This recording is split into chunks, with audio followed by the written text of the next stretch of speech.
15 বছর ধরে বেহাল রাস্তা, প্রশাসনের উদাসীনতায় ক্ষুব্ধ গ্রামবাসীরা। উন্নয়নের কথা বলে বারবার ভোট চাওয়া হয়, কিন্তু বাস্তব চিত্র এখনও মধ্যযুগীয়। বাঁকুড়ার ওন্দা ও তালডাংরা ব্লকের সংযোগকারী আদিবাসী অধ্যুষিত গ্রামগুলো সারিস, কানালি, নতুন গ্রাম, দলদলি, শ্যামপুর, বামমারা আজও একটি চলনসই রাস্তার জন্য লড়াই করে যাচ্ছে।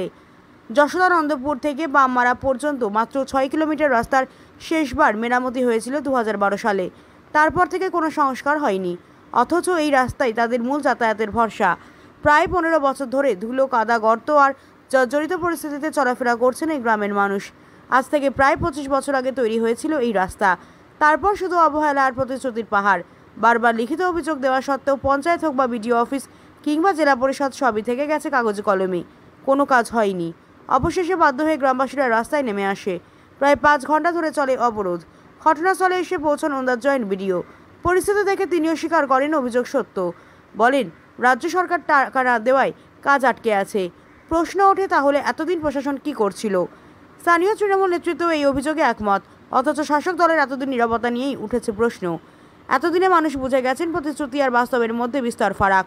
জয়েন্ট বিডিও 6 মাসের মধ্যে রাস্তা নির্মাণের আশ্বাস দিয়ে অবরোধ তুলে নিলেও ভরসা করতে পারছেন না কেউ, কারণ আগে বহুবার আশ্বাস এসেছে, কাজ আসেনি।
তোমার এখানে রাস্তাটা দেখার কিছু বাকি নেই, সব দেখা দেখি হয়ে গেছে, সবকিছু হয়েছে। রাস্তা হয়ে গেছে দাদা, আর আরে বাবা, রাস্তা হয়ে গেছে।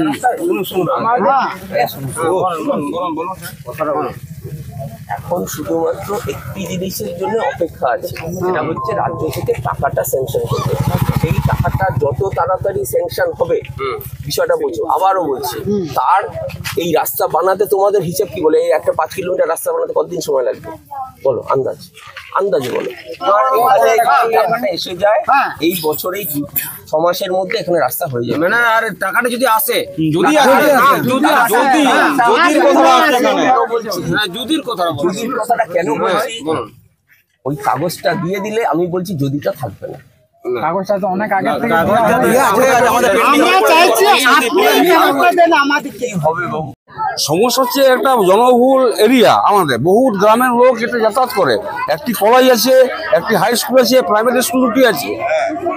মানে একটি মেয়ে মানুষের ডেলিভারি হবে এই রাস্তা, সিমেন্ট রাস্তা, মানে ডেলিভারি রুগী কী করে যাবে, মানে তার কোনো বিকল্প কোনো রাস্তা নেই। এই রাস্তা যতক্ষণ না সারানো হচ্ছে, দরকার আমরা এখানে আমরা অনশন বসে রাস্তা যদি মেরামত না হয়। আমার নাম তরুণ রায়। আমি এখানে মেম্বার তৃণমূলের। আমি চেষ্টা করেছি, জমা দিয়েছি, কিন্তু হচ্ছে না এরকম কিছু। আপনিও তাহলে এদের যারা এই বিক্ষোভে নেমেছেন তাদের সঙ্গে? হ্যাঁ, আমার সঙ্গে তাদের সঙ্গে সহমত। কত বছর ধরে এরকম? এটা প্রায় 4-5 বছর চলছে। মানে আমাদের রুগী মানে যেমন মানে প্রসূতি মা, ওদেরও মানে প্রচণ্ড কষ্ট, কোলে করে আনতে হচ্ছে, কাঁধে করে নিয়ে আসতে হচ্ছে, কিন্তু গাড়ি যাতায়াত করছে না। ফোন করেও অ্যাম্বুলেন্স যেতে চাইছে না, ওরা বলছে যে না, আমরা এই রাস্তা দিয়ে যাতায়াত করতে পারবো না। কিন্তু তাহলে আমরা কি প্রতিশ্রুতি নিয়ে দিন কাটাবো? সেই জন্য আমাদের মানে প্রচণ্ড, সেই জন্য আন্দোলন করতে এসেছি। আমাদের রাস্তা মানে অবশ্যই চাই, রাস্তা রোড চাই, মানে আমাদের যশোদানন্দনপুর থেকে পাঁচমুড়া অবধি কলেজ পর্যন্ত।